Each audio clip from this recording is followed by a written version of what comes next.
Hey guys, Hamlet here from Vodia Networks. Thank you for joining me. I want to wish you a happy holidays and a great new year. And today we're going to talk about spam and how the Vodia phone system filters those spam calls based on scoring.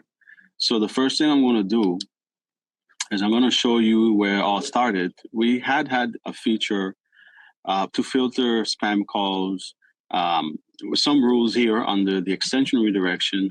Here, handle suspected spam calls. So there are some options you can do here. No special treatment, reject the call, send the call to mailbox, pretend to be busy, ask for name, and ask for name if the caller ID is valid. Apart from that, you can also then use a threshold value for rejecting spam calls. This is basically based on if you are connected to a third party spam filter company like Telos or, for example, Telos and True CNAM. And what they do is they send you a score. So, for example, my threshold value for rejecting a spam call is 50. So if it's above 50, then it is a spam call. Is below 50, then it is not a spam call. And this usually derives is if the caller ID is valid. And you can set this rule here. And then the spam score for anonymous call is set to 100. Nobody wants anonymous calls. So the Vodia phone system will reject that based on the score system we set here. Again, you have different options here that you can do for the extension level. And then I'm going to take you to the administrator general recording CDR where we have the caller ID lookup so that you can choose your spam provider. Here we have a few. We have address books. This basically, I will go over that, but you can you can blacklist numbers in the Vodia phone system based on the address book entry. It could be blacklisted. We can look at that number and we will reject that number if coming in, if set in the address book, and if set as a blacklist number. Then you have all these other third parties that we connect to by way of API. For example, through CNAM, you need an API key and a password. Then have timeout for lookup for a number is 4 minutes before it restarts. Threshold value for rejecting spam calls, 75. Again, True CNAM will send you a spam score. Anything above 75 is spam. Anything below is not a spam call. And I guess anonymous scoring, you can set this for 100. So this is the first part. If you want to set up something with your provider, and we will take that into the account as you've seen here on the extension level, we will look at the spam score based on what the provider sends over. So we have that on the extension level. This is on the recording CDR. Then if we go to domain settings, so now the tenant has also a threshold of spam calls. So let's say here, I say a value of, let's say 45. Anonymous scores, always 100. And then score for regular address book. You can set, let's say, a number of 50. And this is based if you have some address book entry. We will look at that and say that that number is not allowed to call into the system, as well as is not allowed to call out. If somebody calls that number, if based on the address book, we will send a busy signal. And then default handling spam for call of extension, handled calls to extensions. Then here you have choices where to send those calls before they even hit an agent or call queue or hunt group. Okay, so then you can set that on the tenant as well. And then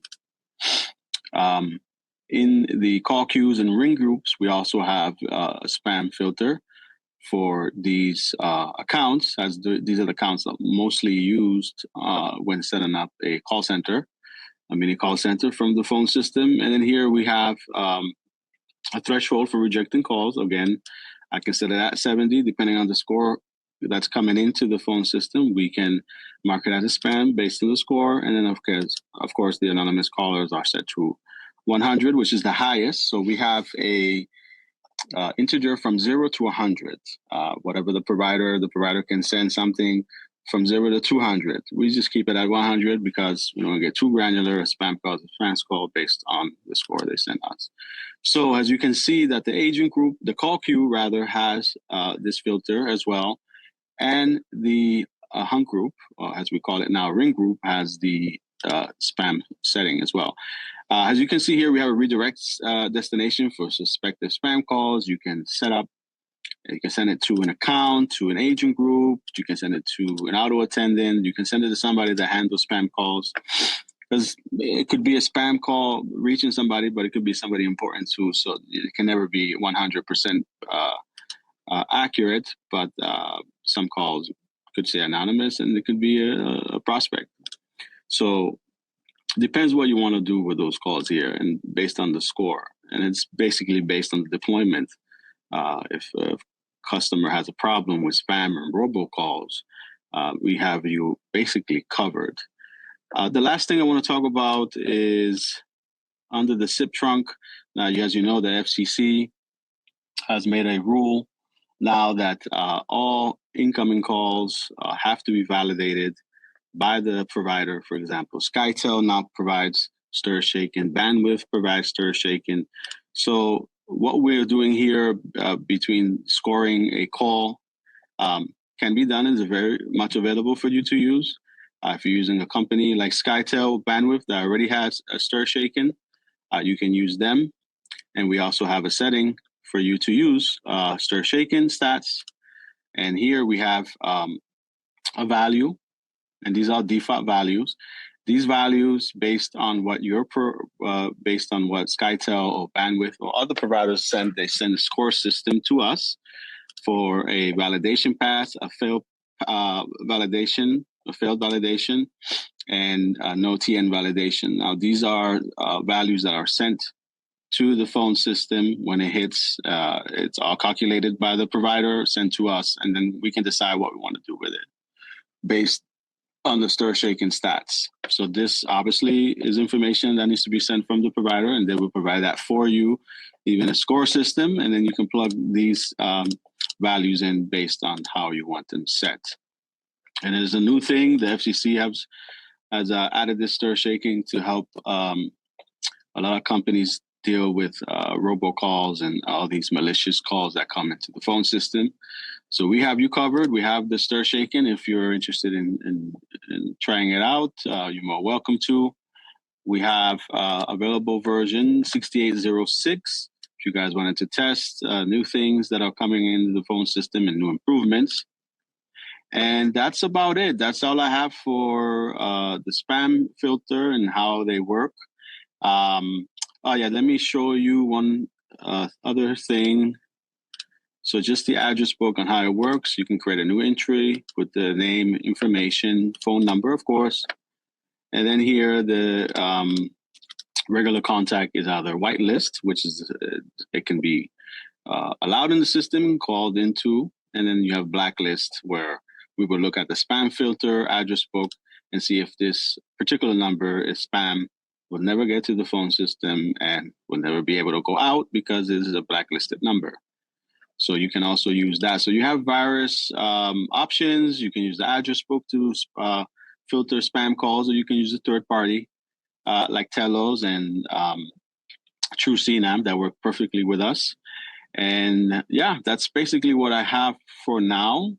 If you have any questions, please write them on the chat box and I'll try to answer as best I can.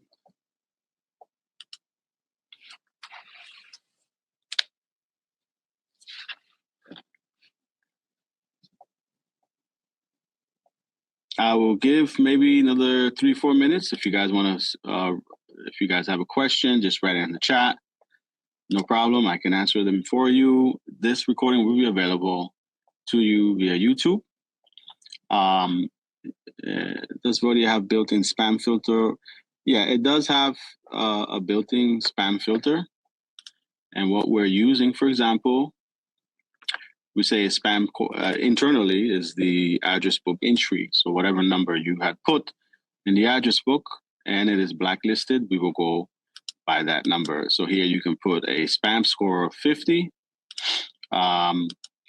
or you can say 100, let's say, because blacklisted entries should be blocked and should not be able to be called out as well. If there's a blacklist number in or out, it will never come to fruition. So that is what we have internally for the address book entries. Anything else has a spam score, like anonymous is always 100. And then threshold value for rejecting spam calls is for third party like Telos and C-spam, which will give us a score number. We will look at the threshold and allow that call in or out based on the score. The latest version we have is 68.06, available for Linux, and you can download. It's probably available for Windows as well, but this is the latest and greatest for now. You guys can download that.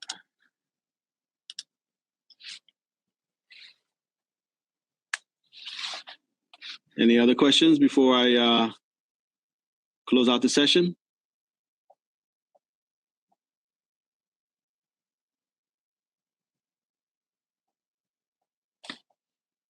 Yes, that's still beta, but that's the candidate would be 69, and 0.6 is the latest version out. So this is the candidate for release.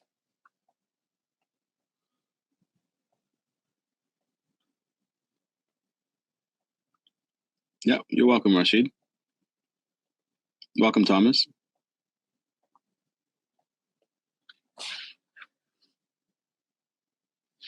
Thank you, Stefan. Thank you, everybody, for coming. This video will be available to you, so you can, use it as a guide and test the spam filter. Again, when you sign up with TrueCNAM, they will give you a API key which you can plug into the phone system. Everything is an API key and token, so whatever provider you use, you'll need that. And that's all I have for you. David, the spam has been here since version 58. It's just been updated with new features for it, but you will find it in 68.06 and below. If you go down to version 58, you will see it there as well, but there's been more fixes and improvements on 68.06.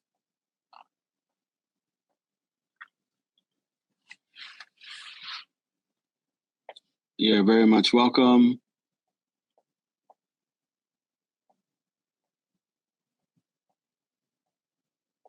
Well, to answer La Copo's question, so that's the thing, right? We have universally put the spam filters on all accounts. So wherever the inbound call comes in, whatever trunk comes in, it's gonna hit an account, hunt group, call queue, extension. All these have spam filters. So like as you mentioned, the extension level also has a spam filter, as I mentioned, under redirection. And this has always been available since even later version. Not the spam I'm talking, but I'm talking more how to handle suspected calls. So this is where the idea came from. Our development basically said, well, let's add a thresh for rejecting spam calls and anonymous calls. So it is also available.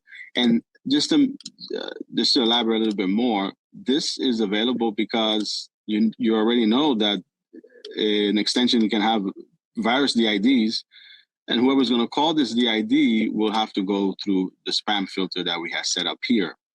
So maybe like for a CEO, we'll have something like this. Phone system will ask for a name based on whatever threshold we have set here. Ask for a name, for example, we'll do this and look at the spam score. If it's good, and I'll ask for names and then go from there. Does spam control work on fax and SMS DID? Well, every call coming in to the phone system is also any call that comes in, even a fax or SMS DID, will have to follow the protocol we have set for the spam filter, whether it be in the domain settings, address book, the extension again. So everything. So if you're not using the third party like TrueCNAM and Telos, then you have to fall back on the address book and put all your entries of known spam calls that a particular company will have to be in the address book to protect you from those calls. Otherwise, you will have to use a third party that will do the lookup of that number and transmit it to the phone system to rather it be a valued number based on the score or not. So every number, I just repeat, every number in the US is either validated or not.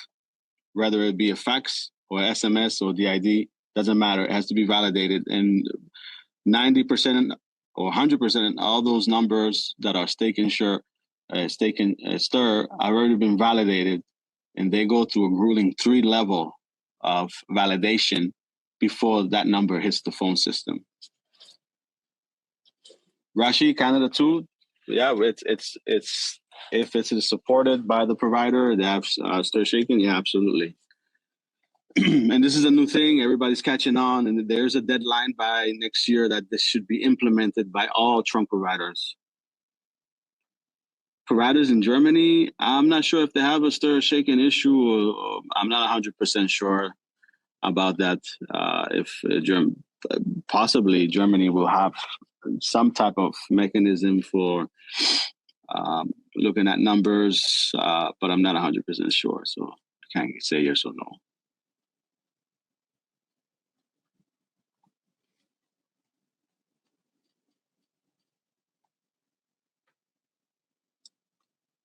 Yes.